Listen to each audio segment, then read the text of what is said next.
तो अब हम अपना आगे करेंगे कि हम dual nature of electromagnetic radiations अब देख चुके हैं। अब देखो, मैंने स्टार्टिंग में तुम्हें बताया था कि जो रेडिएशंस होती हैं वो अपना एक स्पेक्ट्रम देती हैं, बिल्कुल ऐसे स्टार्टिंग में इससे पहले बताया था। तो अब हम स्पेक्ट्रम को ही थोड़ा यहाँ डिटेल में समझेंगे कि व्हाट इज़ बेसिकली स्पेक्ट्रम, कि स्पेक्ट्रम क्या होता है। ठीक है, देखो कि जैसे किसी भी सोर्स में से लाइट निकल रही है, ठीक है, जैसे कि भाई मान लो कि वाइट लाइट ही है, जैसे मान लो टॉर्च से मैंने लाइट डाली या बल्ब की लाइट है, सूरज से जो रोशनी आ रही है, ठीक है, उसको हमने कि भाई जैसे यहाँ से हमने किसी भी सोर्स में से, देखो ये वाइट लाइट आ रही है, ठीक है, कि कहीं से हम लाइट डाल रहे हैं, इसको देखो हम एक ना से स्लिट में से पास करेंगे, मतलब एक छोटी सी जगह में से गुजार रहे हैं, ताकि मतलब कम से कम लाइट जाए, बहुत ज़्यादा इंटेंसिटी से ना जाए। इसको हमने पास किया प्रिज्म में से, इसमें से पास किया हमने इसको हम पास करेंगे फ्रॉम प्रिज्म, ठीक है, कि प्रिज्म में से हमने उस बीम को, प्रिज्म तुमने 10th में भी दिखाई थी। प्रिज्म का ये फिनोमेना होता है बेटा कि जो रेडिएशंस होती हैं उनको वो क्या कर देता है, अलग अलग स्प्लिट अप कर देता है, मतलब उसके अंदर जितनी भी ऐसे मतलब जब आ रही है तो वो सारा क्या है कि बहुत सारी रेडिएशंस का एक तरीके से ग्रुप है, तो उन सबको एक दूसरे से अलग अलग कर देता है प्रिज्म। देखते भी ना, प्रिज्म को थोड़ा सेट करके देखते हैं तो भाई एक तरफ से तो सूरज की रोशनी आ रही होती है, साथ पर हम प्रिज्म को थोड़ा घुमा के देखते हैं तो एक तरफ उसमें 7 रंग नज़र आते हैं, मतलब उसमें जितनी भी रंगों की किरणें हैं, उसमें जितनी भी अलग अलग वेवलेंथ की किरणें हैं, अलग अलग फ्रिक्वेंसी की किरणें हैं, जो एक ग्रुप आ रहा है उसमें जितनी भी अलग अलग फ्रिक्वेंसी की किरणें हैं, सबको वो क्या कर देता है, अलग अलग वेवलेंथ की किरणें, उन सबको अलग अलग कर देता है प्रिज्म। तो हम प्रिज्म में से जब गुजारते हैं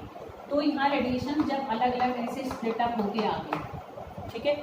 इनको जब हम किसी फोटोग्राफिक प्लेट पर अगर रिसीव करें, एक फोटोग्राफिक प्लेट हम ले, फोटोग्राफिक प्लेट पर क्या है, पिक्चर आ जाती है इनकी, जैसे अगर इसमें रंग समाये होते हैं तो जैसे मान लो ये सिंपल वाइट लाइट है तो 7 रंग ऐसे लगातार हमें देखने लग जाएंगे, ऐसे विव की ओर करके, ऐसे 7 रंग ऐसे हमें एकदम से इंद्रधनुष नजर आने लग जाता है जब हम प्रिज्म में से पास करके फोटोग्राफिक प्लेट पर रिसीव करते हैं। तो ये जो पिक्चर निकल कर आती है किसी भी रेडिएशंस की, ठीक है, कहीं से भी जो रेडिएशंस आ रही हैं कहीं से इमिट हो रही हैं, समझ में आ रही बेटा बात, तो कहीं से भी रेडिएशंस निकल रही होती हैं, निकली हुई रेडिएशंस को जब हम अलग अलग हिस्सों में बांटकर एक फोटोग्राफिक प्लेट पर उसकी पिक्चर रिसीव करते हैं, उसी को ही हम स्पेक्ट्रम कहते हैं। क्या कहते हैं बेटा, उसको हम स्पेक्ट्रम कहते हैं। इस पूरे इंस्ट्रूमेंट को हम स्पेक्ट्रोस्कोप कहते हैं और इस पूरे फिनोमेनन को हम स्पेक्ट्रोस्कोपी कहते हैं, ठीक है, आई बेटा बात समझ में। अब जो स्पेक्ट्रम होता है ये भी 2 टाइप का होता है, एक इमिशन स्पेक्ट्रा होता है और एक एब्जॉर्प्शन स्पेक्ट्रा भी होता है। इमिशन स्पेक्ट्रा तो क्या होता है कि किसी भी सोर्स में से रेडिएशन इमिट हो रही है, निकल रही है, ठीक है, देखो जैसे कि यहाँ पर हमने टॉर्च से डाल दी, बल्ब से डाल दी, या जैसे हाइड्रोजन गैस को हमने लिया, एक ग्लास ट्यूब में भर लिया और उसमें हमने बहुत सारा करंट पास किया, तो भी उसमें से क्या है, किरणें निकलेंगी। देखो इस तरीके से मैं पिक्चर तुम्हें दिखा सकती हूँ बुक में से भी, क्योंकि हम बनाएंगे तो टाइम ज़्यादा लगेगा, इसलिए इतनी कोई नीड नहीं है। देखो जैसे यहाँ देख सकते हो ना, देखो ये ग्लास की ट्यूब है, this is a glass tube, इसमें हमने हाइड्रोजन गैस को भर रखा है, तो भरेंगे तो इसमें से जो किरणें निकलेगी उनको फिर ऐसे प्रिज्म में से पास करके फोटोग्राफिक प्लेट पर हमने उसको रिसीव किया। तो या तो हम करंट पास कर दें, या देखो हमने यहाँ सोडियम मेटल को या NaCl नमक को थोड़ा सा गर्म कर दिया, गर्म करेंगे जो किरणें निकली तो उनको पास किया। आ रही है बेटा बात समझ में, ठीक है। तो हम या तो किसी मटेरियल को गर्म करके उसमें से जो किरणें निकल रही हैं उनको प्रिज्म में से गुजार कर फोटोग्राफिक प्लेट पर रिसीव करें, या सूरज की रोशनी को पास करें, या हम किसी में करंट दें और उसमें से जब किरणें निकल रही हैं तो जो भी किरणें निकल रही हैं उनको जब प्रिज्म में से पास करते हैं तो वो उसको अलग अलग वेवलेंथ में स्प्लिट अप कर देता है, और उसकी जो पिक्चर हमें फोटोग्राफिक प्लेट पर मिलते हैं उसी को ही हम क्या कहते हैं, इमिशन स्पेक्ट्रा। निकली हुई रेडिएशन के स्पेक्ट्रा को हम क्या कहते हैं, इमिशन स्पेक्ट्रा, ठीक है। अच्छा, अब वो लगातार ऐसे रंगों के रूप में आता है तो उसको कंटिन्यूस स्पेक्ट्रा कहते हैं, लाइंस के फॉर्म में आता है तो उसको हम लाइन स्पेक्ट्रा कहते हैं। क्लियर, ये तो हुआ इमिशन स्पेक्ट्रा। 2 टाइप के होते हैं मेन स्पेक्ट्रा, ये क्या है हमारा बेटा, इमिशन स्पेक्ट्रा, और एक होता है एब्जॉर्प्शन स्पेक्ट्रम। एब्जॉर्प्शन स्पेक्ट्रा देखो क्या होता है, एब्जॉर्प्शन स्पेक्ट्रा ये होता है कि जैसे ये व्हाइट लाइट ही आ रही है, ठीक है। अब मैंने यहाँ पर क्या करा, एक बर्तन में, ग्लास के एक बर्तन में यहाँ पर NaCl का सोल्यूशन भर दिया, नमक का घोल भर दिया पानी में, ठीक है, या सोडियम मेटल को पिघलाकर भर दिया, या हमने वेपर फॉर्म में कोई कंपाउंड ले लिया, मतलब हमने यहाँ पर कोई सब्सटेंस ले लिया, कोई कंपाउंड ले लिया, तो घोल मतलब घुली अवस्था में, सॉल्यूशन की फॉर्म में, या लिक्विड फॉर्म में, या वेपर्स फॉर्म में हमने यहाँ पर कोई चीज ले ली। अब व्हाइट लाइट को पहले हमने इसमें से गुजारा,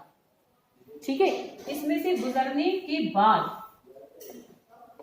भाई कुछ रेडिएशन जब इस घोल में से निकल के जा रहे हैं, देखो ये थोड़ा सा ओवरलैपिंग हो गई है इसमें, डस्टर हमारा, देखो यहाँ हमने क्या किया, ये व्हाइट लाइट आ रही है, इस सब को हमने किसी